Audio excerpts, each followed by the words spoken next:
Hey, and welcome back. I want to welcome you to the first inaugural episode of Maskery. I mentioned this in my last haul video, but I love face masks, and I thought if I'm trying out all these zany face masks for my own enjoyment, I might as well provide some helpful information and a review for any of you who are thinking of purchasing and using the same face masks. I wanted to kick off this inaugural episode with something that I was pretty excited to find, a carbonated mud face mask. And now I know what you're thinking. You're thinking, oh, this girl is just gonna whip out the Elizavecca Milky Piggy mud mask and, like a million other YouTubers, including BuzzFeed, put it on her face and expect us to be wowed.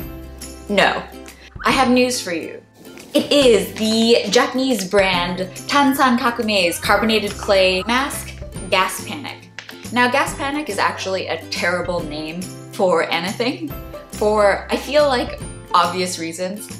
But brushing that aside, I want to highlight the main differences between this mud mask and the Elizavecca Milky Piggy mud mask. This is a DIY kit mud mask. So it comes in separate packages with a little mixing bowl and a spatula that you use to mix yourself and apply it on your face. It's sort of like pop-in cooking or any of those Japanese candies that you sort of make yourself. Whereas the Elizavecca Milky Piggy mud mask comes all together in a little pot and you just apply it onto your face, no mixing required. Another difference between this and the Elizavecca Milky Piggy mud mask is that this is a one-time use mask, whereas the Elizavecca one provides you a tub of product that you can use and use and use until all the product is gone.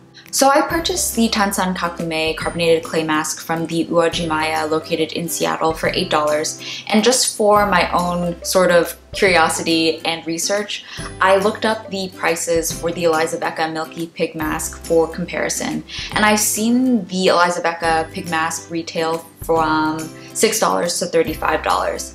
Now, $6 is definitely probably the cheapest I found it retailed for online, and $35 is from a brick and mortar store here in San Francisco that is not official by any means at all. It's third-party owned, and I'm pretty sure they just buy a bunch of Korean cosmetics wholesale and just retail them.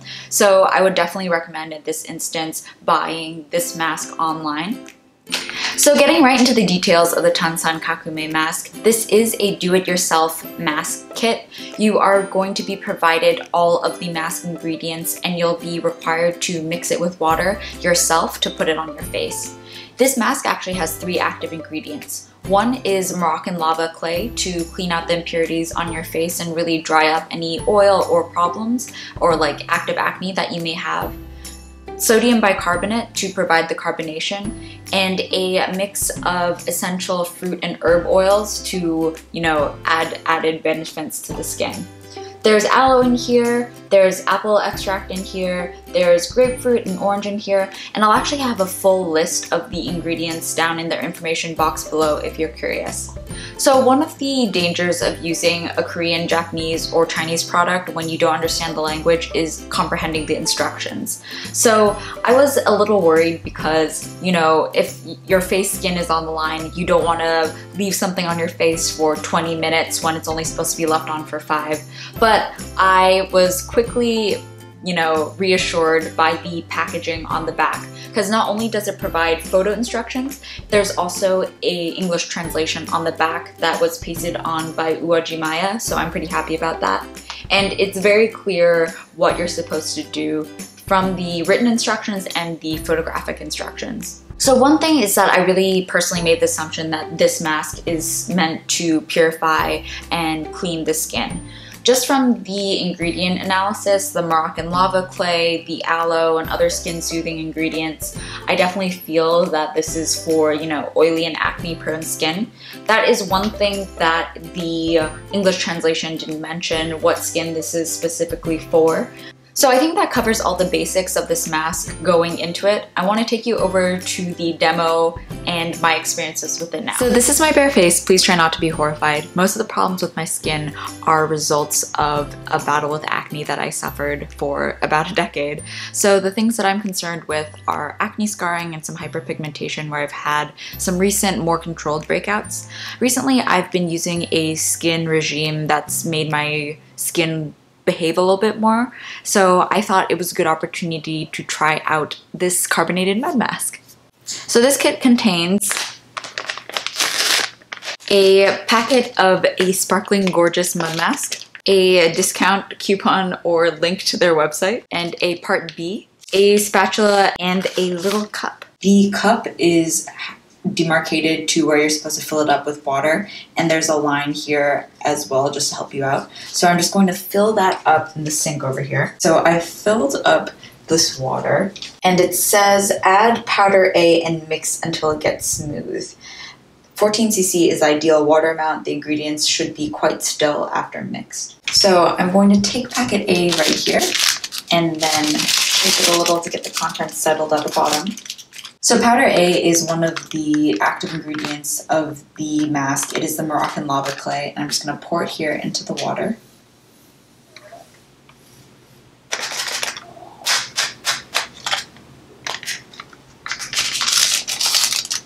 And I'm going to use this enclosed spatula to mix it.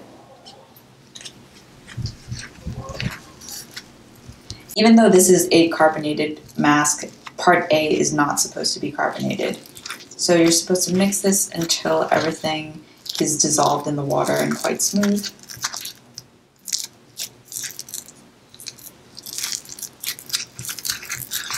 So it does have like a little bit of an earthy scent as well, but I think that's what you should expect from a clay mask.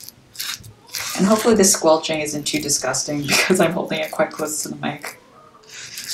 So now that this is one cohesive mixture, the instructions say to add part B and stir quickly to avoid crushing the bubbles. I'm guessing this is something like baking soda, so I'll just follow the instructions, pour it in, mix it really fast.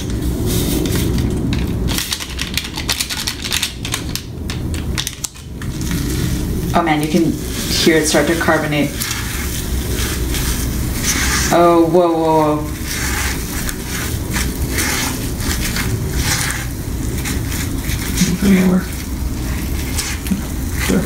So you can see that it's become quite liquidy and started to carbonate, so I'll start putting this mixture on my face. Oh god. Okay, I also know what this looks like. It looks like I'm rubbing poop on my face. I'm not naive to that fact. The sensation is cold. It's mainly cold. It's really kind of ticklish a little.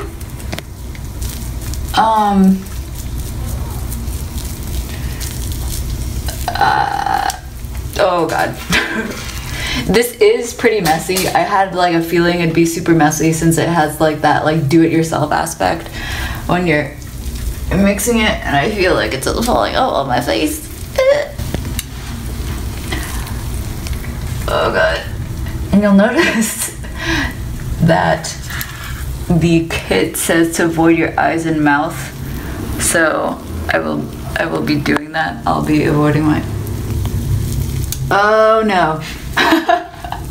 Yeah, I definitely recommend doing this in the bathroom over a sink where you won't get this on anything.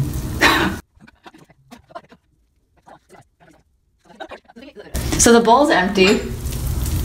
I look a little bit like Shrek. It makes sense not to live more fun. Your brain gets smart, but your head gets dumb. So much to do, so much to see, so what's wrong with thinking? And I'm now supposed to leave this on for 5 minutes. But instead of walking around or anything, I'm just gonna hang out right here above the sink because I don't want to make a mess. Prime example. Oh god. Okay. So see you in 5 minutes.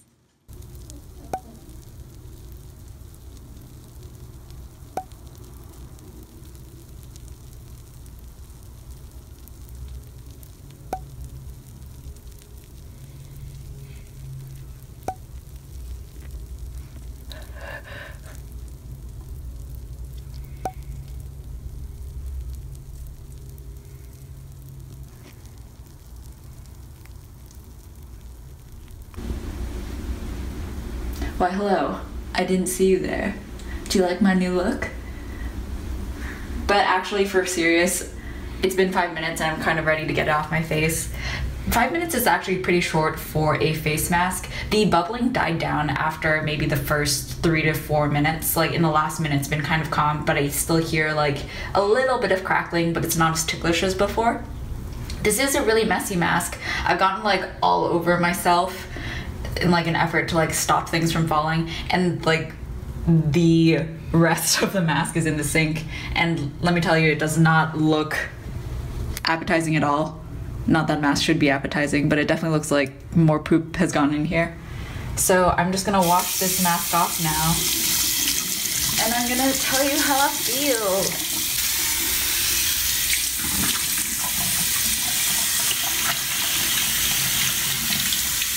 Ow, it burns! God!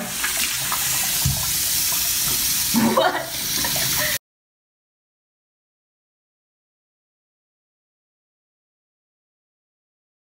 Get this off the sink too. You don't want any guests coming over and being like, you in your sink. So what I noticed when I was washing it off my face is that you have to be actually a little bit gentle when rubbing it off your face, because the sand is way more grainy than you'd feel when initially putting it on. Secondly, it kind of stings a little bit, and I think that's because there's lemon juice in the active ingredient, so as you're like rubbing your face, like the juice is stinging your skin. So be a little bit careful when you do that. And then also, if you wear contacts, don't open your eyes at all during it, because now there's sand particles in my eyeballs. So this is my skin after the mask and after I've applied my daily moisturizer. The overall effect, I think, was pretty good. I felt the bubbling, I felt the mechanical exfoliation that I did when I washed it off. And like the slight stinging, I was surprised by, but it didn't actually hurt that much. So overall, I think this mask was pretty fun. I've yet to try the carbonated Milky Piggy mask, but I'm definitely going to try that next. So as you guessed, this is my face after the mask with makeup applied, and it does generally feel smoother from whatever mechanical exfoliants they put into the mask in the Moroccan lava clay or whatever, you know, it was. When I was washing off the mask, I definitely kind of scrubbed around a little bit to get a little bit more of that exfoliation going. And I did notice my skin was a little bit red after the mask just because, you know, of the friction of the mask against my face. But overall, I think it went pretty well. There are some ingredients that I feel people with really sensitive skin would be, you know, reactive to, but I didn't have a problem, and it's been a little while. I feel like my skin is sensitive enough. If it doesn't like something, it'll let me know immediately. So I was pretty okay, but if you have truly, you know, sensitive skin or rosacea, I might stay away from this mask. On the whole, I think I would purchase this mask again, but I wouldn't incorporate it into my daily routine. It's definitely something fun, especially with that mixing DIY aspect. But the most important factor for me is actually cost, and the Tansan Kakumei mask is $8 for one use, and that definitely is on the more expensive side for a one-time use mask. Usually the masks that I like to purchase, especially those sheet masks, are usually, you know, $3 to $5 if it's a one-time use mask, whereas the Elizavecca Piggy mask is, you know, the lowest cost $6, the highest cost $35, but no matter what, you have more than one use in that product tin. So between the two, I might go for the Elizavecca Milky Piggy mask in the future, but I've actually yet to try that mask, so I'll be able to post a more comprehensive comparison once I actually get my hands on it. But in the meantime, I would definitely rate this mask a purchase again if I'm having a party and if I wanted something fun to do on girls' night. So I hope this video was interesting to you if you've seen this product in the store, or if you're looking for an alternative to the Elizavecca Milky Piggy mud mask.